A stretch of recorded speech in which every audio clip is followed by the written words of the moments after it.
Pour réaliser ce type de bracelet, on a besoin de ciseaux, d'une colle à bijoux, d'un fermoir aimanté, de 2 morceaux de satin coupés à la largeur du fermoir, ainsi que des différents rangs.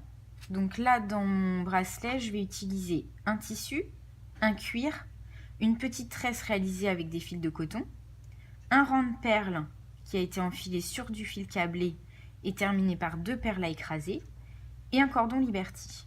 Alors, sur un des morceaux de satin, je viens déposer un petit peu de colle. Attention, la colle est liquide et peut couler d'un seul coup. C'est pas nécessaire qu'il y en ait trop.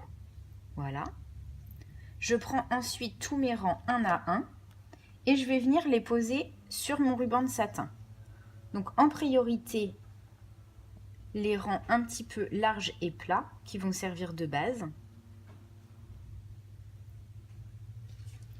Pour la tresse, je la fais dépasser.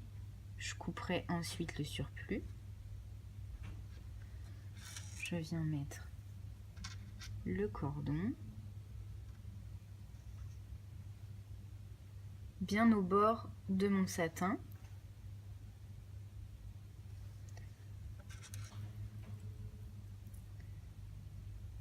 Mes perles à écraser.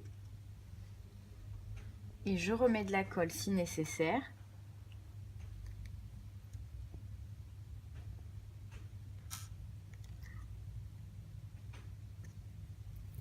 Et je positionne mon dernier rang, le cuir.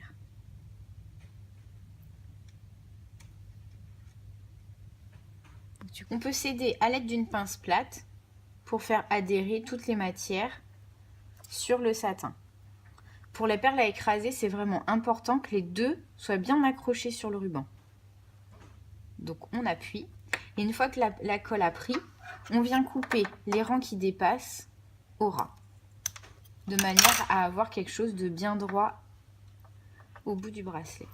Une fois que cette étape est terminée, on va rajouter de la colle sur tout le tour avant de le glisser dans le fermoir.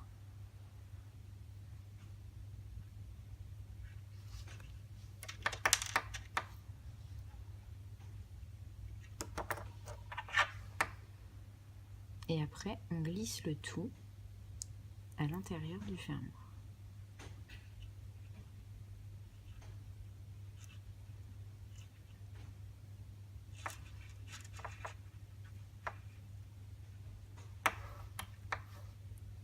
Si jamais la colle dépasse, n'hésitez pas à l'enlever avant qu'elle soit sèche. On vérifie à l'arrière que le ruban de satin soit bien caché et rentré dans le fermoir. On peut pousser un petit peu avec la pince.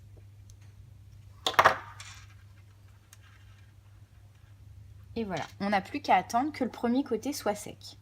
Une fois le premier côté collé, mesurez votre poignée et ajoutez à la longueur mesurée 5 mm, ce qui correspond au ruban rentré dans le fermoir. Là, dans cet exemple-là, pour un poignet de 17 cm, je vais couper mes rubans à 17 cm 5 pour avoir une longueur correcte.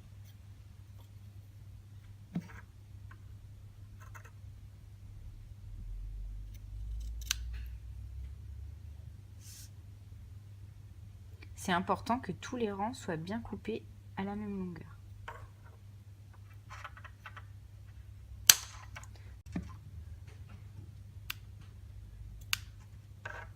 Pour la tresse et le rang de perles, on coupera après avoir collé, comme on a fait sur le premier côté.